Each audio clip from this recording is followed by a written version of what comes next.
It has become aiding and abetting.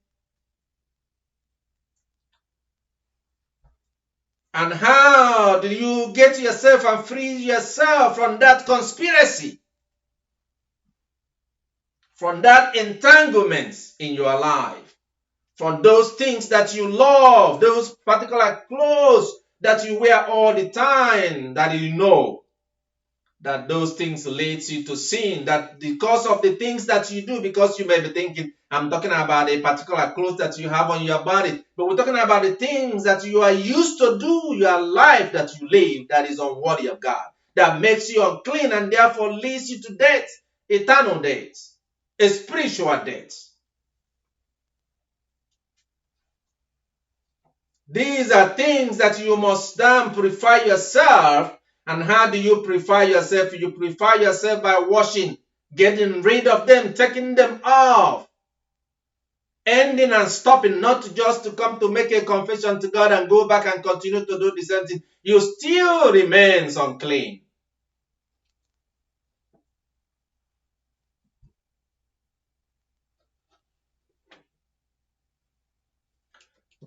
The presence of a priest in your life in order to perform the rituals is there, is the word of God, and it is sacred. But what did Christ in his resurrection bring to you?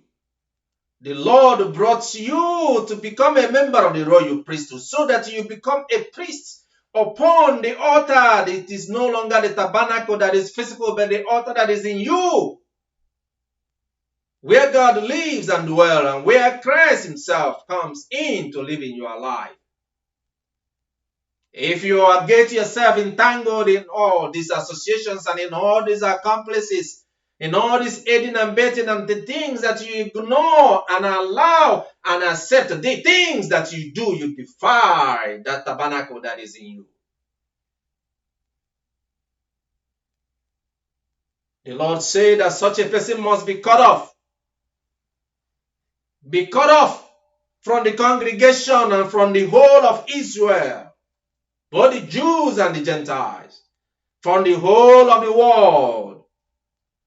Because their sins is become so much attached into it, and they have defiled themselves and therefore dead in the spirit.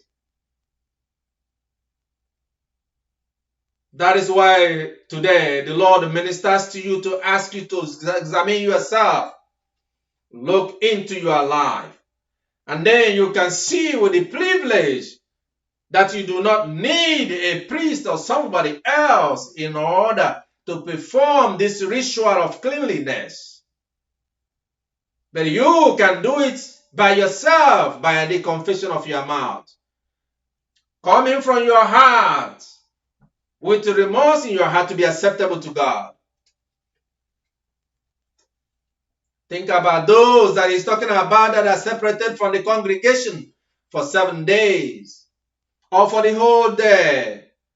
How they could feel looking at themselves, knowing that they are dirty and unclean, that have to go through the sanctification and the purification that make them worthy to be able to rejoin their family, the family of God, for God's children. And so it is that sometimes you may be excommunicated, you may be driven and kept away from the people because you have not been a good example, because through the entanglement that you bring, more people are now being corrupted and being led into living the kind of life that you live. Should you be humble to be able to accept the ordinance, or will you refuse the ordinance that the Lord is giving unto you?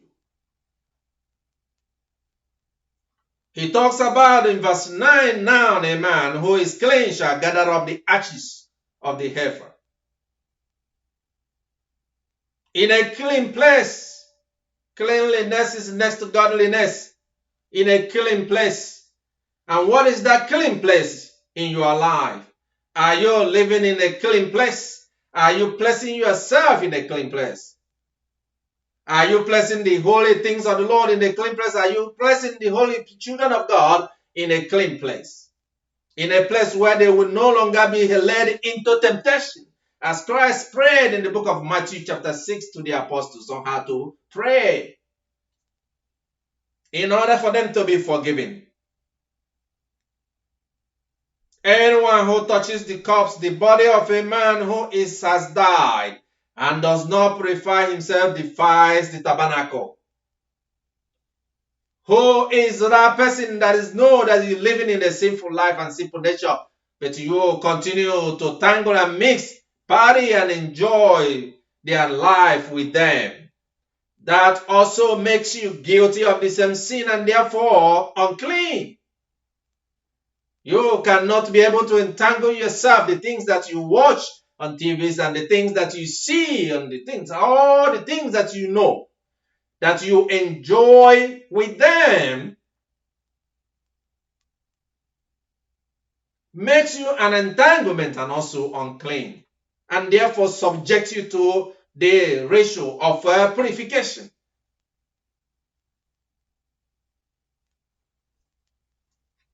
I am not talking about somebody who is studying something. For example, those doctors that have to study a cadaver in their line or study an education or whatever that this person is studying. I'm talking about people who engage in the practice and act and words and things that relate in that purpose of enjoyment of such a sinful nature.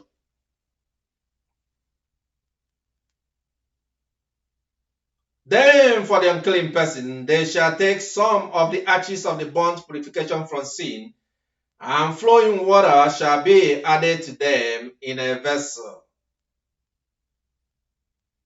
The sprinkling and the sanctification of the area and the places where things should be. How and what are you doing in the areas where you know it belongs to God? In the house of God, in the things of God. If you remember that the word of the Lord is also speaking about something more than just yourself within yourself. It's also talking about the area and the places where God is.